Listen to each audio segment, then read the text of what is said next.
Bismillahirrahmanirrahim. Assalamualaikum warahmatullahi wabarakatuh. Yang saya hormati para penguji dan dosen pembimbing saya, Bapak Irwan Taufik Ritonga, izinkan saya mempresentasikan hasil penelitian tesis saya yang berjudul Analisis Alternatif Pengoptimalan Pemanfaatan Barang Milik Daerah, Pemerintah Daerah, Daerah Istimewa Yogyakarta, Studi Kasus Kawasan Malioboro. Baik, saya akan mulai latar belakang dari manajemen aset. Jadi, manajemen aset merupakan disiplin ilmu yang mengalami perkembangan di dua dekade terakhir. Perkembangan manajemen aset terutama mengenai pembahasan mengenai beberapa isu, yaitu isu tentang lingkungan, isu tentang sustainability, dan isu tentang resilience atau ketangguhan, yaitu isu tentang penekanan terhadap hubungan antara aset, masyarakat, dan lingkungan sebagai bentuk tanggung jawab dan pemulihan dari dampak-dampak eksternal.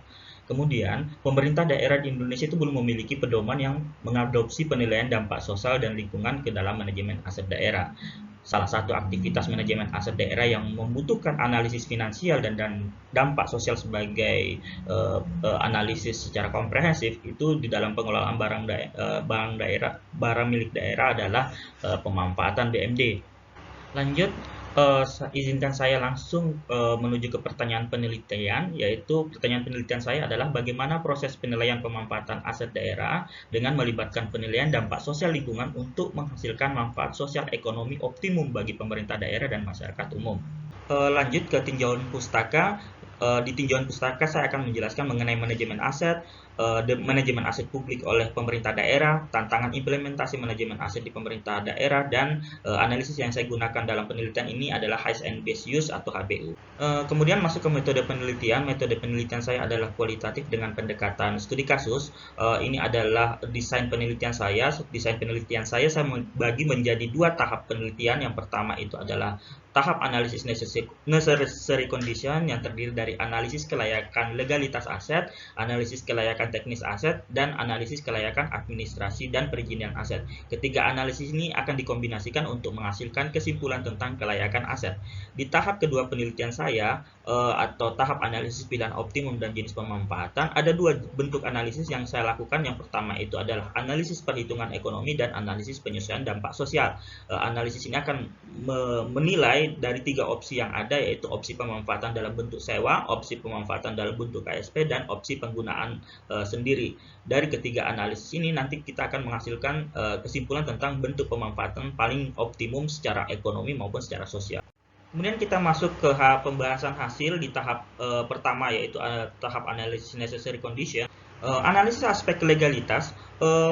Dari seluruh dokumen yang kita butuhkan, hanya beberapa dokumen yang berhasil yang saya dapatkan, yaitu pertama dokumen terkait masalah dokumen kepemilikan, yaitu ada 6 sertifikat HGB. Yang kedua itu adalah surat bukti kepemilikan bangunan gedung itu tidak diperoleh, sehingga saya merekomendasikan untuk diajukan penerbitannya bersama dengan sertifikat SLF. Yang ketiga itu terdapat risiko hukum mengenai pertama kuantitas dan kualitas aset yang akan diserahkan. Yang kedua itu adanya potensi pertentangan melawan hukum yang lebih tinggi terkait perpanjangan waktu dan penunjukan langsung mitra oleh Pemda DIY.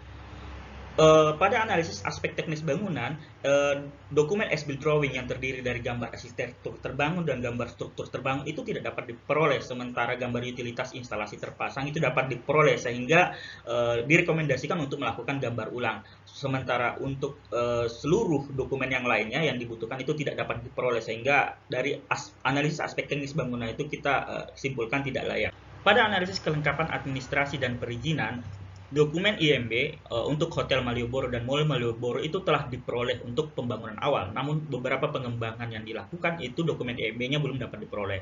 Untuk dokumen ikatan kerja yang terdiri dari dokumen ikatan kerja perencanaan, pelaksanaan konstruksi dan pengawasan, yang diperoleh hanya dokumen ikatan kerja pelaksanaan konstruksinya saja. Kemudian untuk gambar rencana teknis Mall Malioboro dan Hotel Malioboro itu seluruhnya telah diperoleh dan telah mendapat persetujuan teknis dari Pemkot Yogyakarta. Yang keempat itu dokumen rekomendasi teknis bangunan atau RTBG itu belum dapat diperoleh. Nah, dokumen ini merupakan salah satu prasyarat dalam penerbitan SLF, jadi mutlak diadakan oleh mitra untuk penerbitan SLF. Kemudian dokumen yang paling utama dalam menilai kelayakan gedung bangunan yaitu adalah sertifikat layak fungsi atau SLF. Nah, dokumen ini wajib ada untuk menentukan kelayakan dari bangunan gedung sebelum diserahkan kepada pemerintah daerah. Jadi untuk kesimpulan analisis necessary condition, hampir seluruh aspek analisis yang dilakukan itu dokumen yang dipersyaratkan itu tidak bisa diperoleh, sehingga tidak dapat dilakukan analisis mengenai kelayakannya. Nah, berdasarkan dari ketiga analisis tersebut, disimpulkan bahwa bangunan mal dan Hotel Malioboro itu belum layak dan dapat menimbulkan permasalahan di kemudian hari jika diputuskan untuk dilanjutkan ke tahap pemanfaatan. Namun kesimpulan ini sebenarnya bisa diubah menjadi layak apabila mitra mampu menyediakan sertifikat layak fungsi atau mengurusnya ke pihak yang berwenang di pemerintah Kota Yogyakarta. Kemudian kita masuk ke pembahasan mengenai analisis pilihan optimum jenis pemanfaatan. Pertama mengenai analisis finansial. Nah, untuk melakukan analisis finansial, langkah pertama yang dilakukan adalah menentukan nilai wajar dari aset. Untuk menilai wajar aset, untuk melakukan penilaian wajar aset, peneliti menggunakan pendekatan pendapatan dengan metode discounted cash flow. Nah, metode discounted cash flow ini atau DCF ini kita langkah-langkah yang harus dilakukan. Pertama itu menyusun proyeksi pendapatan dan beban. Yang kedua itu adalah menghitung net of income setiap tahun, kemudian menentukan tingkat diskonto, kemudian nanti nilai wajarnya berdasarkan dari NPV dari net of income. Kemudian masuk ke asumsi yang digunakan dalam proyeksi pendapatan Hotel Malioboro. Nah, proyeksi pendapatan Hotel Malioboro itu saya membagi menjadi dua tahap proyeksi. Pertama itu adalah tahap pertumbuhan setelah pandemi COVID, dan kemudian itu tahap pertumbuhan statis setelah pandemi COVID. Nah, pandemi COVID saya asumsikan itu berakhir di tahun 2023. Nah, di tahap pandemi COVID, tingkat pertumbuhan yang saya pilih adalah laju pertumbuhan PDB institusi TW3 di tahun 2021 untuk sektor usaha penyediaan akomodasi dan makan minuman sebesar 11,83%. Sementara untuk statis saya menggunakan rata-rata geometri laju tingkat penghunian kamar atau TPK tahun 2015 hingga tahun 2019 yang saya peroleh sebesar 2,4%. Nah, dari asumsi-asumsi dalam menghitung proyeksi pendapatan dan beban, nilai wajar Hotel Malioboro saya peroleh sebesar 64.160.894.244 rupiah. Kemudian masuk dalam perhitungan nilai wajar Mall Malioboro, hampir sama dengan perhitungan proyeksi pendapatan dari Hotel Malioboro. Proyeksi pendapatan Mall Malioboro saya membagi juga dalam dua tahap proyeksi, yaitu tahap setelah pandemi COVID dan tahap statis, yaitu dari tahun 2024 sampai dengan tahun 2051. Pada tahap setelah pandemi COVID itu saya menggunakan laju sebesar 0,15% yang merupakan laju pertumbuhan PDB situasi tahun TW3 tahun 2021. Sementara untuk tahap statis saya menggunakan rata-rata geometri laju pertumbuhan sektor usaha real estate tahun 2015 hingga tahun 2019 yang saya peroleh sebesar 5,49%. Nah, hasil nilai wajar dari Mall Malioboro yang saya peroleh adalah 169.336.835.518 dengan menggunakan tingkat diskonto 6,875% selama 30 tahun. Setelah memperoleh nilai wajar dari aset, tahap berikutnya adalah menghitung tarif sewa. Tarif sewa diperoleh dari tarif pokok sewa dikali dengan faktor penyesuai sewa. Nah, pendekatan yang saya gunakan untuk menghitung nilai wajar atas sewa yaitu adalah pendekatan pendapatan dengan income capitalization, yaitu rumusnya adalah nilai wajar dari objek dikali dengan tingkat kapitalisasi atau R. Nah, tingkat kapitalisasi yang saya gunakan adalah tingkat SBN selama 5 tahun, tingkat kupon SBN 5 tahun yang saya peroleh sebesar 6,5%. Nah, nilai wajar dari nilai wajar atas sewa yang saya peroleh untuk Hotel Malioboro itu adalah 4,1 miliar, sementara untuk Mall Malioboro adalah 11 miliar. Nah, untuk pengalinya atau nilai wajar atas sewanya untuk kegiatan bisnis kan 100%, masing-masing 100%, dan kemudian periode sewa masing-masing adalah 5 tahun atau sebesar 135%. Jadi tarif sewa yang saya peroleh adalah untuk Hotel Malioboro adalah 5,6 miliar, sementara untuk Mall Malioboro adalah 14,8 miliar. Kemudian masuk ke opsi KSP. Nah, dalam opsi KSP ini ada dua perhitungan yang dilakukan. Yang pertama adalah penghitungan kontribusi tetap dan perhitungan bagi hasil keuntungan. Untuk perhitungan kontribusi tetap itu saya menggunakan perbandingan antara nilai kontribusi tetap di perjanjian terakhir dengan nilai wajar aset untuk mendapatkan persentase kontribusi tetap. Ini adalah hasil perhitungan kontribusi tetap Hotel Malioboro dengan diperhitungkan inflasi sebesar 2,87%.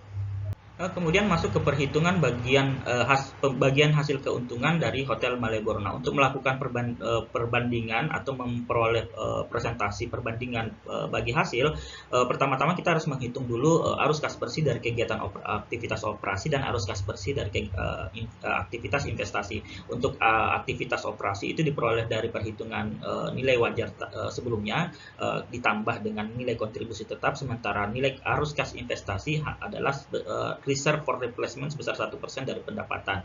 Nah, total AKB koki nanti itu akan diperhitungkan dengan premi risiko yang diberikan kepada mitra. Nah, premi risiko ini saya menggunakan rumus CAPM yang saya peroleh sebesar 11,03%. Nah, dari masing-masing setelah dikurangi premi tadi, kita hitung alokasi berdasarkan investasi. Pemda DIY itu alokasi investasinya berdasarkan nilai wajar aset yang ditanamkan, sementara untuk mitra itu saya menggunakan asumsi investasinya itu adalah sebesar belanja yang dikeluarkan di tahun 2022. Nanti hasil akhirnya adalah untuk Pemda DIY sebesar 75,69%, sementara mitra itu memperoleh bagi hasil sebesar 24,31%. Untuk teknik perhitungan di dalam objek KSP berupa Mall Malioboro itu hampir sama dengan Hotel Malioboro, sehingga untuk tahap ini saya langsung melompat ke tahap analisis optimum jenis pemanfaatan dari analisis dampak sosial. Langkah pertama dalam melakukan analisis dampak sosial, yang pertama melakukan identifikasi dampak-dampak sosial yang terjadi di sekitar masyarakat. Yang pertama, dampak sosial yang saya peroleh terkait manfaat sosial, yang pertama adalah mempertahankan tingkat pendapatan masyarakat dan munculnya lapangan kerja baru. Nah, untuk mempertahankan tingkat pendapatan masyarakat, saya memperoleh dua jenis, yaitu pertama UMKM di dalam mall dan usaha parkir motor. Sementara untuk biaya sosial, saya berhasil mengidentifikasi 9 biaya sosial. Yang pertama itu adalah kemacetan, yang kedua itu adalah tingkat kriminalitas, yang ketiga itu adalah polusi udara, yang keempat itu adalah polusi suara atau kebisingan, yang kelima itu adalah berkurangnya debit air tanah, yang keenam hilangnya free public space, yang ketujuh itu ada adanya potensi banjir, kedelapan itu hilangnya potensi penerimaan PDAM, yang kesembilan adalah penurunan produktivitas PNS. Setelah melakukan identifikasi dari dampak sosial, selanjutnya kita melakukan kuantifikasi nilai moneter masing-masing dari dampak sosial yang kita peroleh. Nah, dari total seluruh dampak sosial yang saya peroleh, untuk Hotel Malioboro, total manfaat sosialnya adalah 3,8 miliar, sementara untuk Mall Malioboro adalah 14,4 miliar. Sementara untuk biaya sosial Hotel Malioboro adalah 5,2 miliar, sementara untuk Mall Malioboro adalah 5,9 miliar. Sehingga manfaat sosial bersih untuk Mall Malioboro itu adalah minus 1,3 miliar, sementara manfaat sosial bersih untuk Mall Malioboro adalah 8,51 miliar. Setelah kita mengkuantifikasi nilai rupiah masing-masing dampak sosial, selanjutnya adalah kita melakukan penyesuaian terhadap tarif sewa atau maupun kontribusi tetap dari opsi KSP. Nah, dalam perhitungan tarif sewa, Hotel Malioboro itu setelah disesuaikan tarif sewanya sebesar 6,9 miliar, sementara Mall Malioboro itu adalah 6,3 miliar. Nah, di sini kita bisa lihat bahwa tarif sewa Mall Malioboro itu jauh sangat berkurang setelah dilakukan penyesuaian dampak sosial. Hal ini karena manfaat sosial Mall Malioboro itu jauh lebih besar daripada biaya sosial yang terjadi. Selanjutnya melakukan penyesuaian hasil kuantifikasi dampak sosial ke dalam perhitungan kontribusi tetap Hotel Malioboro dan Mall Malioboro. Nah, di sini saya sajikan bahwa penyesuaian itu dilakukan terhadap nilai wajar aset sebelum perhitungan dari kontribusi tetap. Jadi nilai tarif kontribusi tetap itu tetap sama dengan seperti sebelumnya, baik Hotel Malioboro maupun Mall Malioboro. Opsi terakhir selain opsi sewa dan opsi KSP yaitu adalah opsi penggunaan sendiri bangunan Mall Malioboro maupun Hotel Malioboro menjadi kantor gabungan dinas-dinas Pemda DIY. Nah, ini saya mengilustrasikan manfaat dan biaya yang akan ditanggung oleh Pemda DIY apabila melakukan penggunaan sendiri. Nah, dari hasil present value yang saya sajikan di bawah ini, semua opsi potensi yang bisa didapatkan Pemda itu bernilai minus atau menyebabkan kerugian apabila opsi ini digunakan selain opsi KSP maupun opsi sewa. Sehingga untuk keputusannya opsi ini saya tidak melakukan perbandingan antara opsi sewa maupun opsi KSP. Inilah hasil yang saya perbandingkan antara opsi sewa dan opsi KSP pada Hotel Malioboro maupun opsi sewa versus opsi KSP pada Mall Malioboro setelah memperhitungkan manfaat ekonomi maupun manfaat sosial. Dapat kita lihat untuk Hotel Malioboro itu opsi sewa itu jauh menguntungkan dibandingkan dengan opsi KSP. Sementara sebaliknya untuk Mall Malioboro, opsi KSP itu nilai present value-nya lebih besar daripada opsi sewa, sehingga direkomendasikan untuk Hotel Malioboro itu menggunakan opsi sewa, sementara Mall Malioboro menggunakan opsi KSP. Sekian dan terima kasih, dan semoga pemaparan saya bisa berguna bagi saya dan bisa berguna bagi masyarakat luas. Assalamualaikum warahmatullahi wabarakatuh.